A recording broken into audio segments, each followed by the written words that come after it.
What's up, Devils? J-Dog back to knock out some more goddamn questions. Today's questions we're going to be knocking out, going over the video metal albums that be regarded as classics from 2012 to today. So exactly 10 years ago. So I'm kind of curious what people put in there, if they even put their fucking votes in there.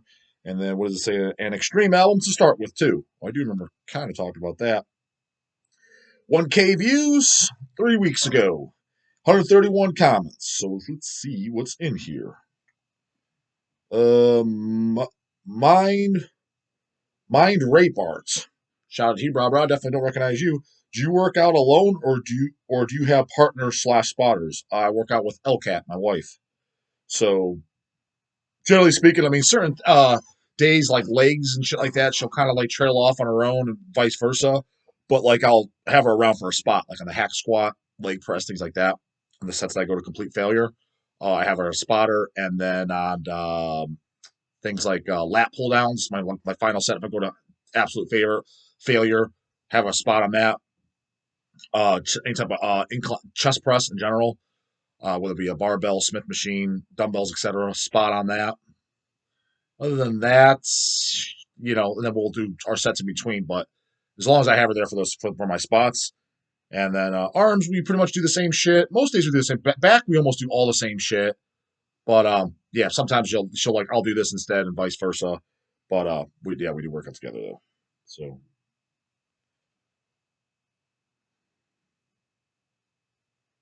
from Ricky Jones, question, J-Dog.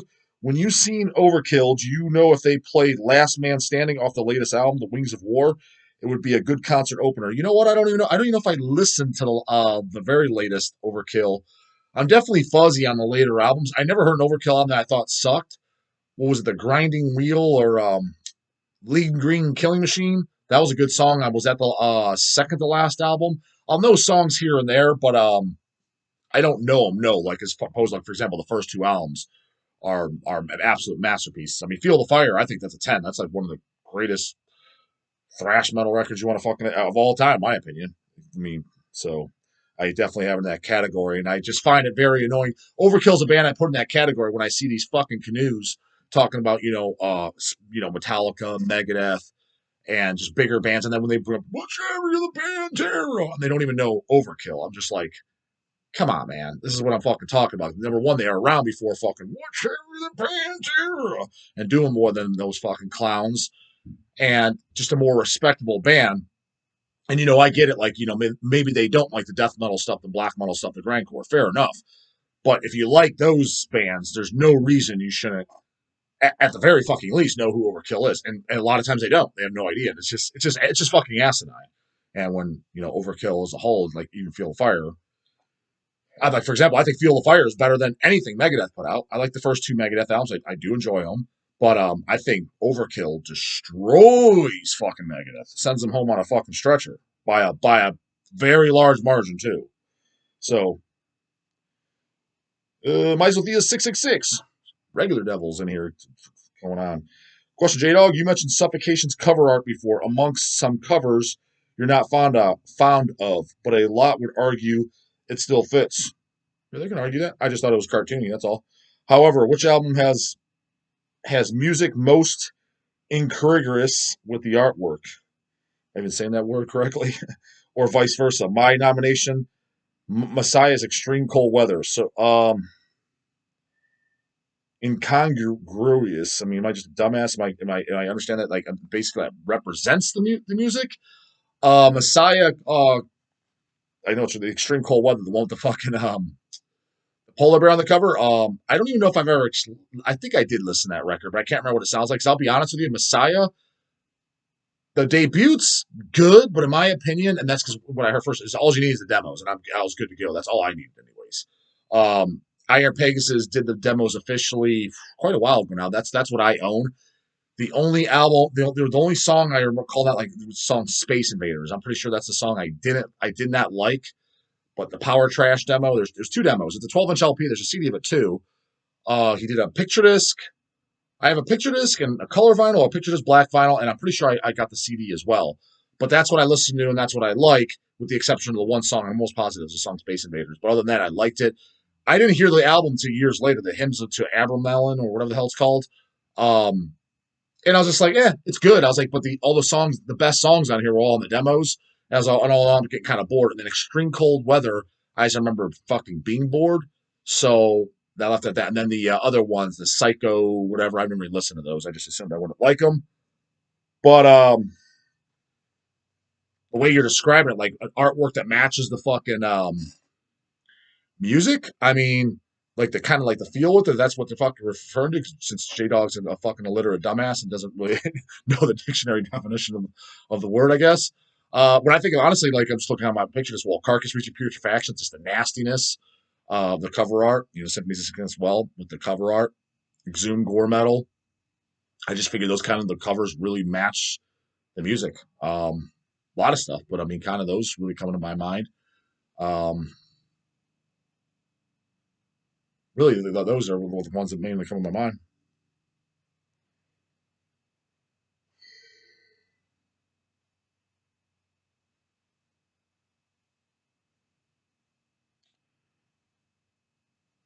Calls from the Beyond. He's saying he thinks Bone Hunter will be qualified as the classics. I could see that. Bone Hunter's not our top selling band, but they're definitely one of the more. They're one of the upper tier bands, you know, as far as sales wise, the bands that move and stuff, and they have their unique little image and sound, kind of for themselves and their own little style, and the kind of like they got the cartoony thing going with the the wolf on the cover and shit. So, yeah, I could see that. Yeah, if they were to be called as a classic band from that era, yeah, I could totally see that. And their popularities is like I said, is they're not like hugely popular, but definitely they're not at the bottom by no means. They're definitely even past the middle. They're more towards the top as far as top selling bands that we released. So yeah, I could totally see that. I would not be surprised if that happens to be the case. Them being regarded as a classic. Chad Apple. Question, J-Dog, thoughts on Zyklon and I can never pronounce this band's name. Merkskog, members of Emperor leaning into their Morbid Angel influence. So the Merkskog, I don't even know if I've ever listened to them, but Zyklon, I remember when World of Worms just came out and they toured. I saw them on that tour. I forget who they played with. I really enjoyed them live. Thought they were really good. The album, I kind of like it. I kind of don't. That's where the fucking where J Dog comes in with the sound engineer shit. Like, I kind of didn't like how it sounded, but I kind of enjoy it when listening to it too. Um, I wish it would have been kind of like that kind of those songs, but more of like maybe the rawness of Zyklon B.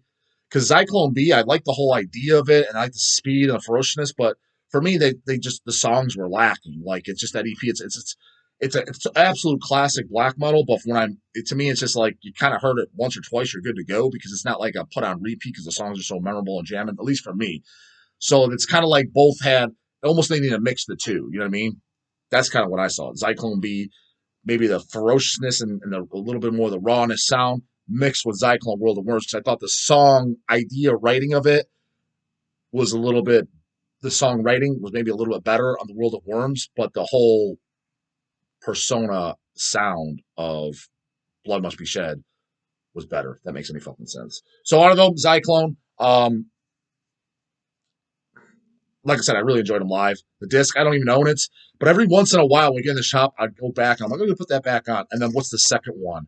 I do remember the second Zyklon I did not like at all. So, but it's been quite some time since I listened to World of Worms.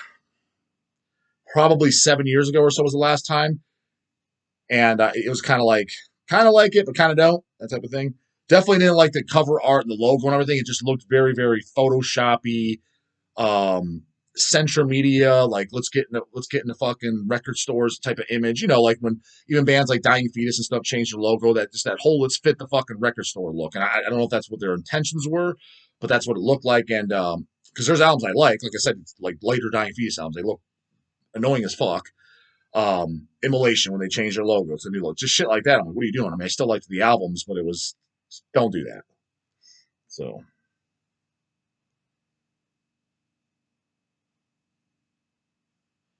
Life Eternal, have you ever deep dove into more obscure 80s thrash? Lots of lost gems. Yeah, I mean, and I guess depends on what you consider obscure. Like some people would consider fucking like Incubus Serpent Temptation obscure. Is that obscure? I don't really think so. I mean, like like obscure like demo tape that I have a 7-inch bootleg of is like Explicit Hate from fucking Brazil. It's like 87 demo. There's a 7-inch of their demo. I have that, so that'd be obscure. When I think of obscure, I think of bands that just pretty much did demos only. None of this fucking album bullshit. Because to me, once you put on an album, you're not really obscure anymore. Not to sound like a total elitist, but it's just kind of just the way it is. Um, I showed in a much earlier video, Wreckage from Virginia, double LP with 4 demos on there. That'd be obscure. Devastation Chicago, probably my favorite death thrash demos probably ever. It'd have to probably be the Devastation Chicago. Um, that's relatively obscure, not as obscure as it was 20 years ago when it first got bootlegged, because then it came out a few officially. But that that's some of my favorite stuff. Like I like the Wreckage and the Devastation. I can tell you right now, I listen to that more often than I do listen to like big thrash bands, like let's say Megadeth or even Dark Angel. I listen to more than Dark Angel. Let's guys didn't even say that. For me, that's just me. I just always loved those fucking demos. So I'm sure there is a lot of obscure thrash bands that I have no idea who they are, but that's the stuff that I love coming out is the obscure death metal, grindcore, hell, even black metal, obscure stuff, and thrash metal of 80s to about 92, 93. And like I said, like Dark Symphonies and stuff was a label, Vic Records, and a bunch of other side labels. Hell, even Hell's Headbangers here and there has done stuff over the years. Like for example, when we did that Arch Enemy LP, not the fucking Swedish one, things like that have come out. That those are my favorite type of releases personally. That's like the obscure stuff. Most people have no idea what the fuck it is. I prefer that. I prefer those type of releases over a new band. To be completely honest with you, or if even a band that I like, if it's like Incantation, we're doing a new album. I mean, cool. I mean, I'll get it. I'll check it out or whatever, and if I like it, I'll get it. But I prefer like the just obscure shit coming out more. That's just I don't know. It's always been kind of I've been like that for as long as I can remember. You know what I mean? Those are the releases I just really really liked. So Necroharmonic was doing a bunch like when he did like the Corpse Molestation, Crematory, when Dark Symphonies, or was it the Crypt Records when he first put out the Authorized Mega Slaughter? Did he do Mega Slaughter? Or whoever did Mega Slaughter? That's a band no one talks about. Death Remains, that's one of my favorite fucking, I guess, more obscure than opposed to the Swedish death metal bands. Did the big ones, Grave, Dismember, Unleashed, Entombed, etc. That was obscure when it first came out at the time. I mean, talking about death metal now, but like I said, in that Authorized, Epitaph, those bands when they were first coming out, getting reissued, like so the like say Authorized and Epitaph, that was like what about somebody maybe around maybe not quite 15 years ago, but probably something close to that. I didn't even know who those bands were, and picked up the LPs, loved them, haven't since. So a lot of stuff like that. But if it's thrash, so happens to be old thrash, that's what I absolutely love to come out. That's what I prefer to come out, and what I almost always check out, unless it just looks stupid as fuck. That's why I checked out Summertime Daisies. Now it's another one. Unless it looks dumb as hell, I almost always check it out, and there's a 60, let's say 65% chance that I'm gonna like it and want to buy it.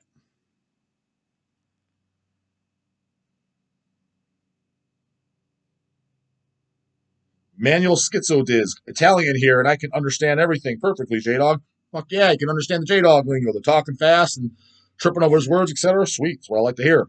Question, what do you think is a style of metal that will fade out in the next couple of years? Whew, that's kind of fucking, I've always liked that question, and I remember having this kind of conversation with like Craig and a little bit of Chase 2 years ago when I was kind of predicting Swedish death metal would be the next thing in. We're talking like early 2000s, like right around when thrash was blowing up, whenever that was that? It was definitely when Toxic Holocaust and shit was coming out for their first album or two, Municipal Waste. But what was that about? 2005, like when you had bands like Farscape and stuff popping up, the more underground bands and they were always like selling. People wanted to play thrash and wear the high top white high top sneakers. You had bands like Merciless Death, Avenger of Blood, things like that. So there was a thrash movement, and at that time was making kind of prediction. I said Swedish death metal, and it kind of did, but kind of didn't. And I don't even know since then what would have been the next style that kind of came out that was really trendy. Because if you were around at that time, like the early 2000s, when that thrash, it was.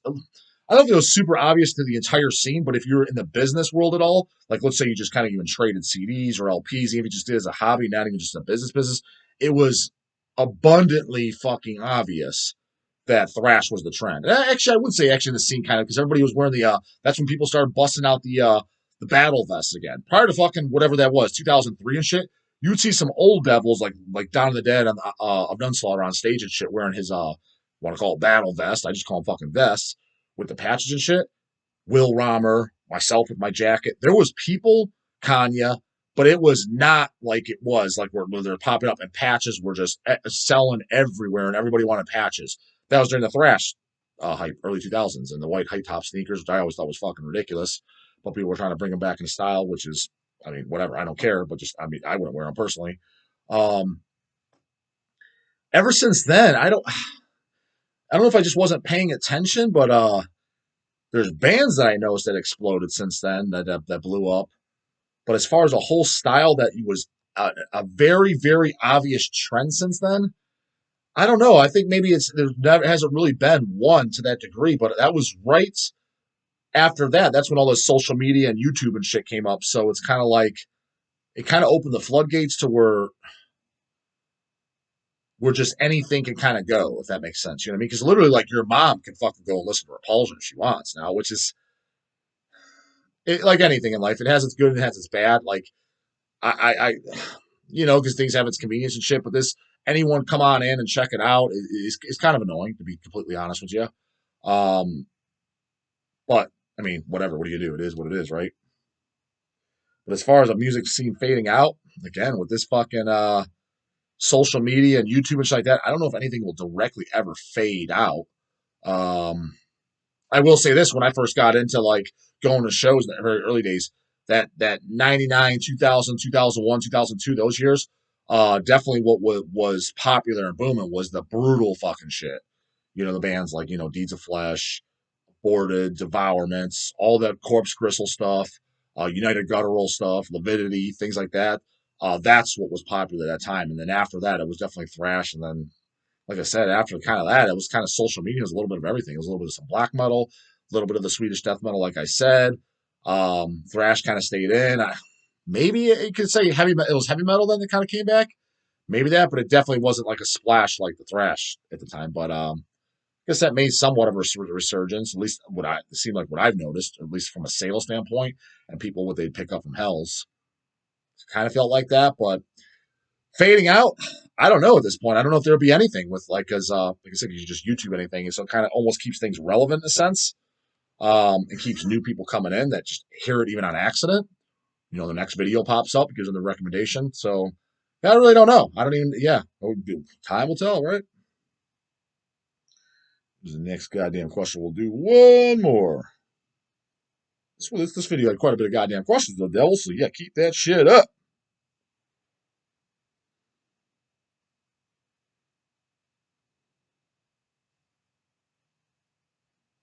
Harry Quinn, question for the Devils. Oh, we'll see if it's a question for me or if I can answer it too, because he said for the Devils. Maybe he says, fuck J-Dog. Who gives a shit what he thinks?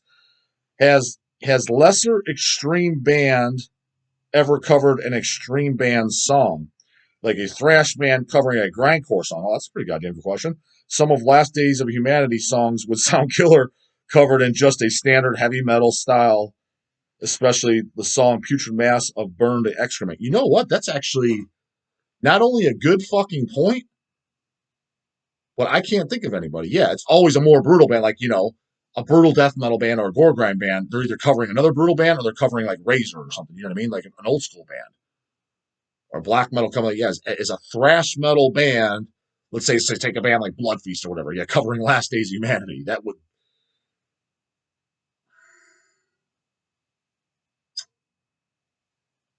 no, I can't think of anybody. Yeah, put it in there if you know anybody that ever has. Yeah, because imagine like even like let's say King Diamond and Merciful Fate trying to cover Cannibal Corpse. I mean, yeah, I don't know. Like that'd be pretty cool. And I don't, no, I can't, I can't think of anybody. No, I think that'd be kind of cool because how would that fucking sound? I mean, King Diamond trying to cover Cannibal Corpse, it might sound a little fucking silly and stupid. I'd be listening, but I could see, yeah, for example, a thrash band well, whoever, a band that's currently doing shit and they want to do a cover song. If they're to cover like, yeah, just a brutal track, whether it be whoever, like you said, Last Days of Humanity, Mortician, Exhumed, Immolation, anything like that, that could sound kind of cool. Yeah, that could sound kind of cool. It'd definitely be fuck. There you go, Devils. There's another fucking thing. When I was telling you bands to clone and stop cloning goddamn Swedish death metal, we don't need any more of that. There's another original idea. It wasn't my idea. It was fucking who was it? Harry Quinn. Is that who fucking said it? So shout out to Harry Quinn. That's a damn good idea. So if you got a band, fuck yeah, man, do something like that. You know what I mean? Like not I mean that's just a cover song here and there, but throw it in there. Yeah, maybe if you're a fucking thrash metal band, like you're doing thrash metal or a heavy metal band, like let's say Savage Master. New Savage Master's out. It's fucking great. And let's say on their next album, or whatever they're going to do a route, and they cover Hemorrhage. I'd be like, what the fuck? Even if it came out funky or weird, I would just be like, that was just a cool idea. Covering Deeds of Flesh or something, right? That just it'd be kind of cool, right? Um, yeah, no, I don't think it's ever been done. If it has, put the band that covered which band did the cover and who did they cover and what. I would be extremely fucking curious because I don't think that's ever been done. And god damn it, there you go, band members. There's a fucking original idea for you because damn sure nobody's got those out there. Including myself, it's almost impossible to come up with an original idea because everything's been done. I don't think this has been. So yeah, try that. So that's it for this one, Devils. You know what to do. Comments, questions, concerns, put them in there, goddammit. I'll get them answered bright and early in the motherfucking morning. Later. See you tomorrow.